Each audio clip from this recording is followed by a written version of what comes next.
Diremehkan bisa lolos ke ronde ketiga. Timnas Indonesia harus berjuang dari titik terendah di kualifikasi Piala Dunia 2026. Alasannya karena skuad Garuda menjadi salah satu negara di peringkat terendah.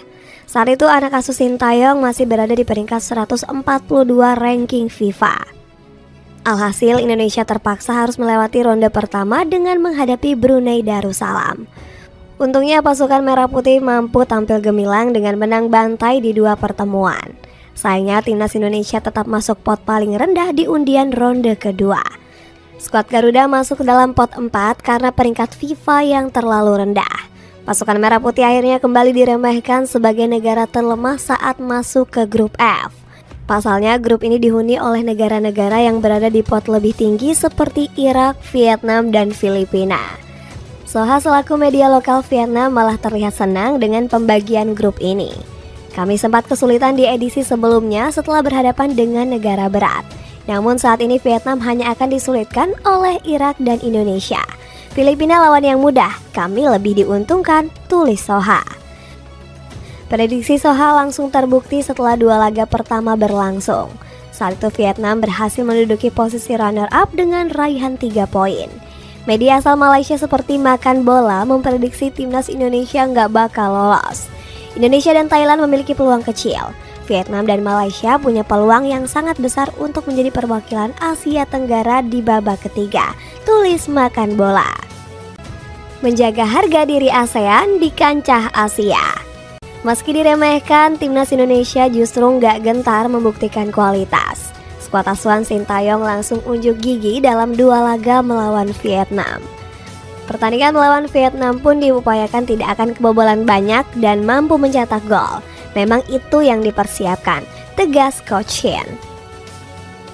Skuad Garuda tampil mengerikan dengan menumbangkan Vietnam di dua laga beruntun.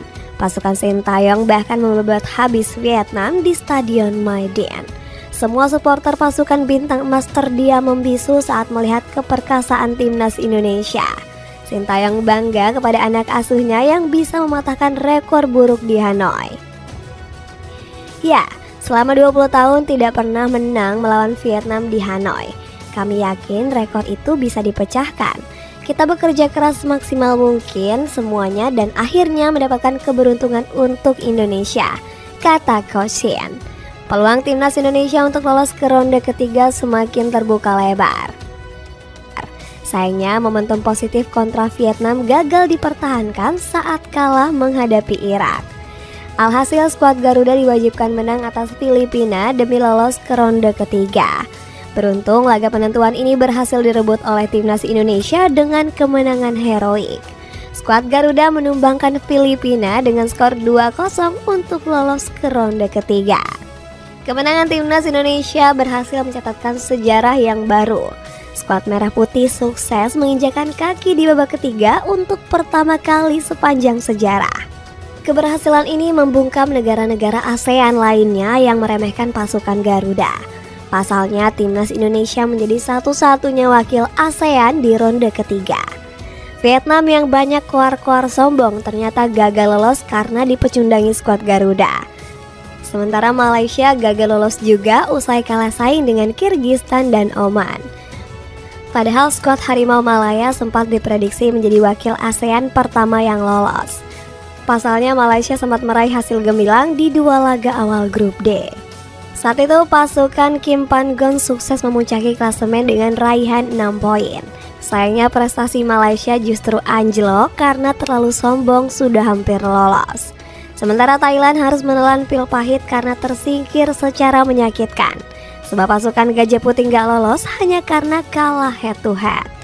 Skuad asuhan Matsatada Ishi punya jumlah poin dan selisih gol yang sama dengan Tiongkok.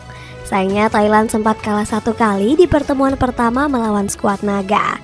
Sementara Tiongkok berhasil menahan imbang skuad Gajah Perang di pertemuan kedua.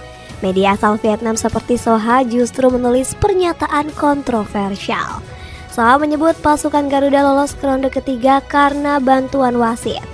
Kenyataannya Indonesia lebih diuntungkan karena keputusan wasit, tulis Soha.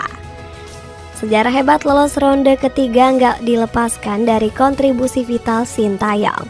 Pelatih asal Korea Selatan ini sukses membungkam keraguan banyak orang. Sebelumnya Ko Shin selalu dibanding-bandingkan dengan pelatih Malaysia yakni Kim Pan-gon. Berasal dari negara yang sama gak bikin keduanya terlihat akur. Kim Pan-gon juga berambisi menyaingi Sintayong dengan meraih trofi lebih dulu bersama Malaysia. Saya selalu ingin memberikan hasil dan penampilan terbaik. Kami akan berusaha merebut gelar turnamen secepatnya, tegas Kim Pan-gon.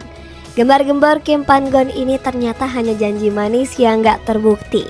Prestasi pasukan negeri jiran justru semakin tertinggal dari timnas Indonesia.